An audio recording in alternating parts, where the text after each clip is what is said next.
I don't know what's going on with the culture, like hip hop culture, but I'm starting to see with a lot of people, it's stunning their growth. You know what I'm saying? Hip hop, and that's why they always call hip hop a young man's sport.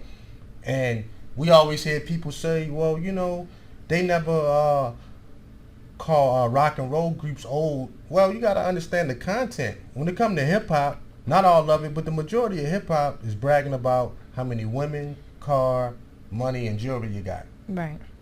Or the drugs you sold, the guys you make believe hurt and all of this stuff. So nobody wants to hear that from a 60-year-old man. I'm sorry. That's true. I'm sorry. Nobody wants to hear that from a 60-year-old dude.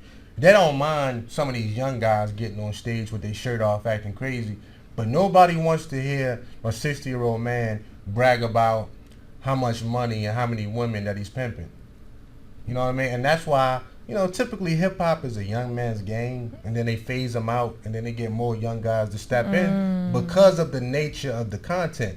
Even the women, yeah. Even the women, like Megan Thee Stallion. Can we imagine a 40-year-old Megan Thee Stallion still talking about get money, have sex? Twerking, yeah. Yeah, like, so, but what I'm saying is, the thing about the hip-hop culture is that if you really want to be honest and unbiased, a lot of that shit stunts people's growth. Mm-hmm. No, real talk.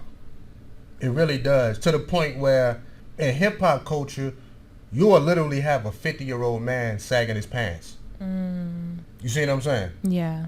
Like, it's no growth in it sometimes. You dig? Now, you have a few rappers that changed with the times and they matured really well. Shout out to Nas and Jay-Z. I loved his album. Or LL Cool J. You know what I mean? You got a few guys that was able to transition, but it's only a couple of those guys. Most of these guys get caught up in the jewelry. They get caught up in the cars, and all this stuff is rented, by the way. Get caught up in young slime life. Young slime. Shout out to slime. Young slime life. You know what I'm saying? Stuff like that.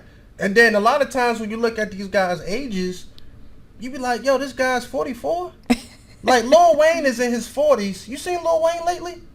Nah, I haven't Lil seen Wayne that. look like he need to go to rehab. Oh, dang. Like, he's still getting tattoos. This guy is really out there, man. So, Lil Wayne, is in his 40s doing this stuff, and it's just like, okay, it's stunning their growth, man. That's all I'm saying. Anytime we don't mature properly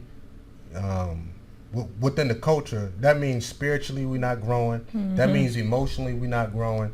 That means psychologically we're not growing. We're being stuck at a place of, well, a lot of our minds can't go beyond how much money we got, how many women we can sleep with, how much jewelry we got. My watch costs more than yours. You know what I mean? I'll sleep with your wife if you leave her alone. And a lot of this stuff does keep black men in their ego.